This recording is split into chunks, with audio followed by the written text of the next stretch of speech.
हे अम्बे रानी, जो हमारी वीडियो देख रहे हैं उनके घर में सदैव अपना स्थान बनाए रखना, उनकी झोली खुशियों से भर देना।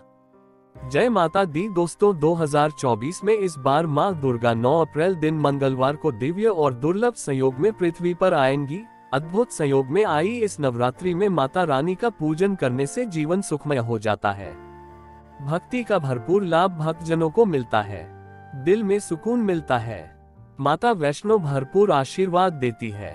दोस्तों, इस बार नवरात्रि पूरे 9 दिनों तक चलेगी, यानी 9 दिनों तक नवरात्रि का पर्व मनाया जाएगा। ना एक भी दिन कम, ना एक भी दिन ज्यादा, पूरे 9 दिनों तक चलेगी। माता वैष्णो की पूजा मां शेरावाली की विशेष रूप से पूजा आराधना की जाएगी। चैत्र नवरात्रि का महापर्व इस बार 2024 में 9 अप्रैल दिन मंगलवार से शुरू होकर 17 अप्रैल दिन बुधवार को समाप्त होंगे। दोस्तों, चलिए अब जानते हैं नवरात्रि में कौन कौन सी सब्जी नहीं खाना चाहिए और कौन कौन सी सब्जी खाना चाहिए और कौन सा फल खाने से व्रत टूट जाता है। आइए जानते हैं नवरात्रि में क्या खाएं और क्या नहीं खाएं और क्या पीना चाहिए और कौन सा फल खाना विशेष और शुभकारी माना गया है। आज हम आपको विस्तार से बताएंगे, लेकिन आगे बढ़ने से पहले कमेंट बॉक्स में अपनी राशि जरूर डाल दीजिएगा। यदि हमारे पास आपकी राशि के अनुसार कोई उपाय होगा तो वह आकर हम आपके कमेंट के रिप्लाई में बता देंगे, ताकि आपको राशि के अनुसार फल प्राप्त हो। राशि के अनुसार किया गया कार्य बहुत ही शुभ माना जाता है। मैया वैष्णव रानी बहुत प्रसन्न होती है। कमेंट में लिखे, माता रानी आपका स्वागत है हमारे घर में, जय माता रानी।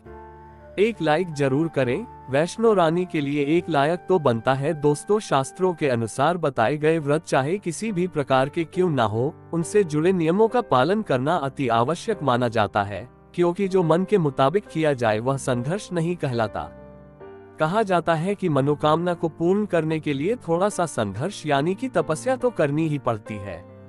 इसीलिए ऐसी मान्यता है कि व्रत को पूर्ण विधि विधान से किया जाना चाहिए, तब आपको व्रत का पूर्ण लाभ फल प्राप्त होता है।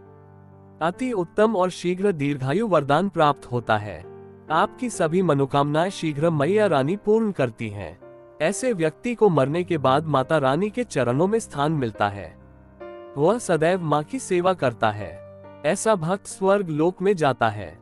इसीलिए हर शास्त्र यही कहता है कि सच्चे दिल से अगर आपके मन में ईश्वर के प्रति श्रद्धा हो तो बिन पूजा पाठ के ही सारा फल मिल जाता है, और अगर मन में ईश्वर के प्रति शंका हो तो उस मनुष्य को कई जन्मों तक सुख नहीं मिलता, वह नरक में ही भटकता रहता है।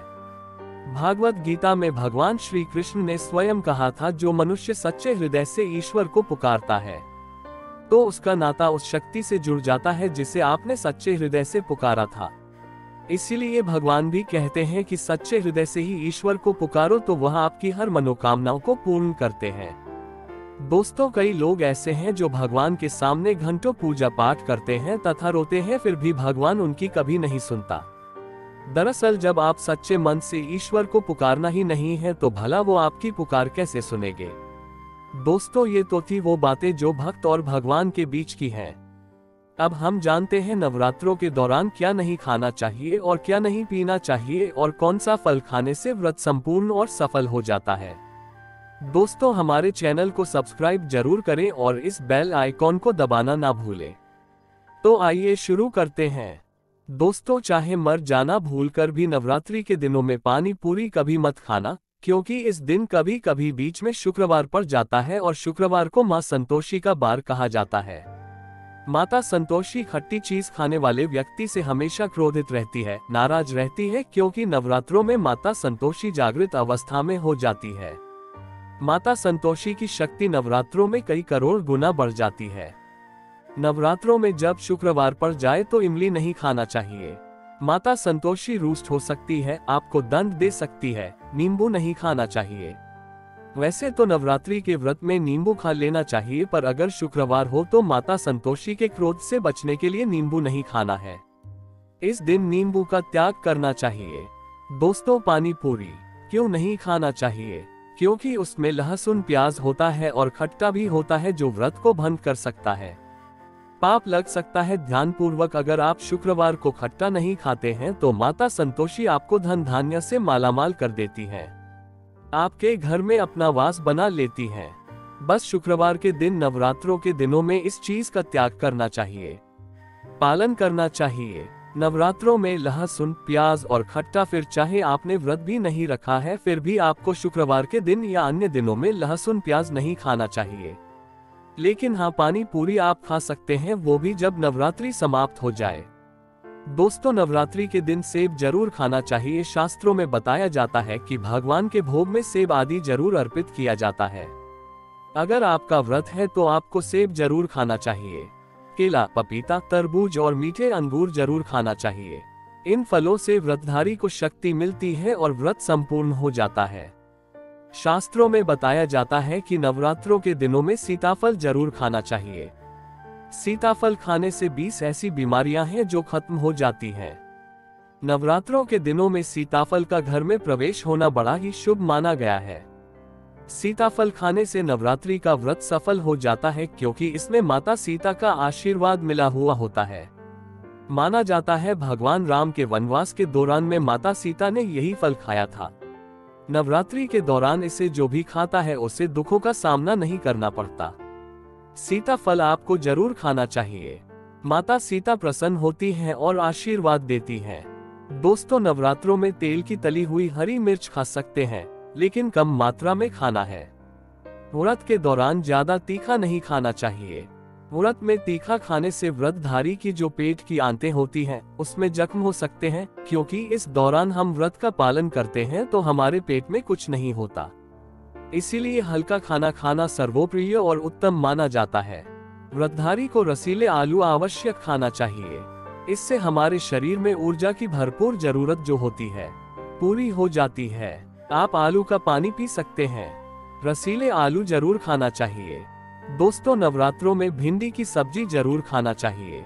भिंडी में कई ऐसे पोषक तत्व होते हैं जो हमारी हड्डियों को मजबूत बनाते हैं तथा नवरात्रों में बैगन की सब्जी जरूर खाना चाहिए। लेकिन याद रहे, जब नवरात्रों में सोमवार पड़ जाए तो बैगन की सब्जी मत खाना, पाप लगेगा। नवरात्रों में सब्जी में हरा धनिया जरूर डालना चाहिए। हरे धनिये से भी व्रतधारी को पोषक तत्व मिलते हैं। नवरात्रों में हरा धनिया अवश्य खाए, इससे जो शुगर लेवल होगा वह कम हो जाएगा। नवरात्रों में रिफाइंड का तेल और सरसों का तेल भूलकर भी व्रत के दौरान नहीं खाना चाहिए।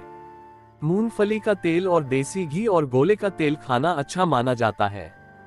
दोस्तों, नवरात्रों में व्रतधारी को डब्बा बंद लस्सी, डब्बा बंद जूस नहीं पीना चाहिए। उसमें कई केमिकल मिले होते हैं जिसके कारण आपका व्रत टूट सकता है। जब भी आप फलों का जूस पिए तो याद रखें उसमें नमक न डालें, नहीं तो व्रत टूट जाएगा। साथ ही साथ जूस में बर्फ भी नहीं डालना चाहिए। फलों का सादा जूस पीने से व्रत सफल होता है। दोस्तों, नवरात्र के दौरान सिंघाड़े का आटा या कुट्टू का आटा खाने से पहले ये देख ले कि आटा पुराना नहीं होना चाहिए, क्योंकि पुराने आटे में कीड़े वगैरह पड़ जाते हैं जिसके कारण आपका व्रत टूट सकता है। क्योंकि ये छोटे छोटे कीड़े हमें दिखाई नहीं देते और आपके मुंह तक पहुंच जाते हैं।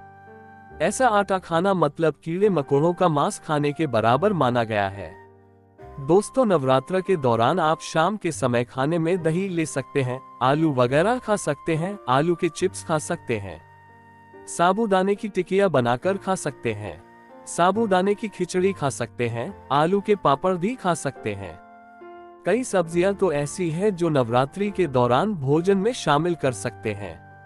इससे आपको एनर्जी मिलेंगे और व्रत सफल हो जाएगा। नवरात्रि के दौरान आप दूध पी सकते हैं जो आपको ताकत देगा। चाय वगैरह भी पी सकते हैं, लेकिन याद रहे उसमें नमक ना डालें। नमक डालने से व्रत भी टूट जाएगा और हड्डियां भी गल जाती है। एक बात का ध्यान रहे, व्रतधारी को पेट भर खाना यानी गले तक भोजन नहीं करना चाहिए, नहीं तो व्रत रखने का कोई भी फायदा नहीं होगा। थोड़ा थोड़ा खा सकते हैं। दोस्तों, नवरात्रि के 9 दिन आदि शक्ति माँ दुर्गा को समर्पित होते हैं। नवरात्रि के 9 दिन माता रानी के 9 अलग अलग स्वरूपों का पूजन किया जाता है। नवरात्रि के 9 दिनों तक माता रानी को अलग अलग स्वरूप के हिसाब से अलग अलग पुष्प, अलग अलग भोग अर्पित किए जाते हैं। लेकिन क्या आप जानते हैं कुछ ऐसी वस्तुएं हैं जिन्हें नवरात्रि के दौरान भूलकर भी माता रानी को अर्पित नहीं करना चाहिए।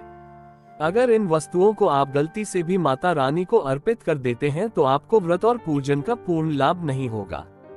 इसीलिए माता रानी की कृपा प्राप्त करने के लिए आपको ये जानना अति आवश्यक है कि वो कौन सी ऐसी वस्तुएं हैं जो माता रानी के पूजन में भूलकर भी इस्तेमाल नहीं करना चाहिए।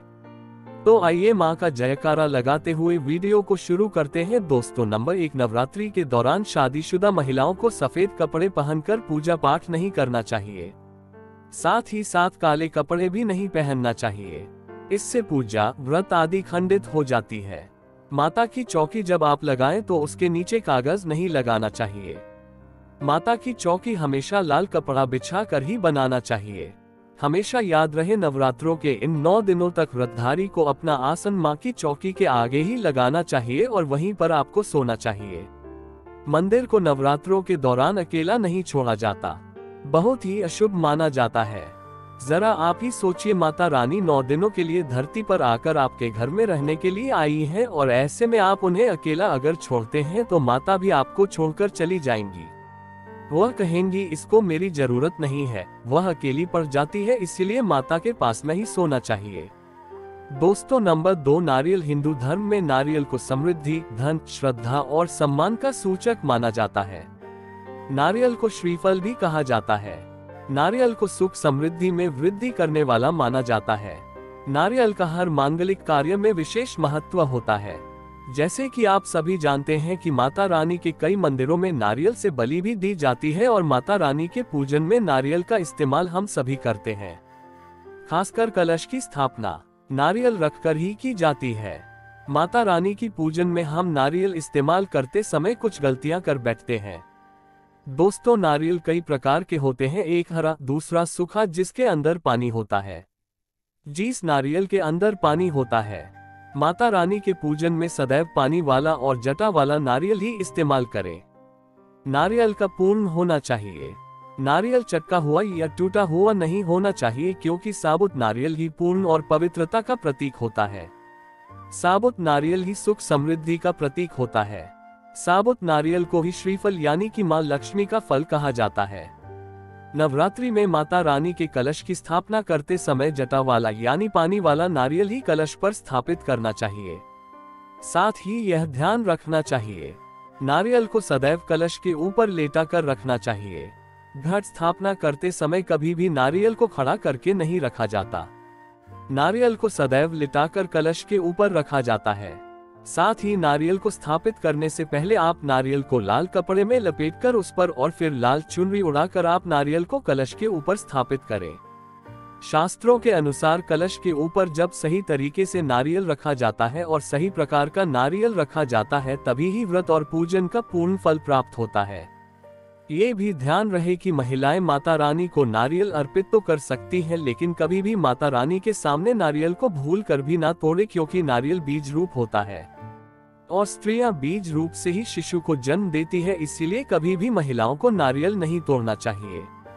दोस्तों, नंबर 3, लौंग। लौंग हम सभी माता रानी के पूजन में इस्तेमाल करते हैं, लेकिन लौंग का इस्तेमाल करते समय एक बहुत बड़ी गलती कर बैठते हैं। हमेशा ध्यान रखना चाहिए कि माता रानी को सदैव फूल वाली लौंग ही अर्पित करना चाहिए। जिस लौंग के ऊपर फूल नहीं होता या फिर जिस लौंग के पीछे लकड़ी की डंडी होती, उसको आप माता रानी के पूजन में भूलकर भी इस्तेमाल ना करें। फूल वाले लौंग को ही पूर्ण माना जाता है और माता रानी की पूजन में कोई भी अपूर्ण वस्तु, कोई भी खराब वस्तु या टूटे हुए अक्षत इस्तेमाल नहीं करना चाहिए। इसीलिए सदैव माता रानी की पूजन में फूल वाली लौंग का ही इस्तेमाल करें। दोस्तों, नंबर 4, तुलसी के पत्ते अर्पित नहीं करने चाहिए। माँ दुर्गा के पूजन में तुलसी पत्र का इस्तेमाल करना वर्जित माना जाता है।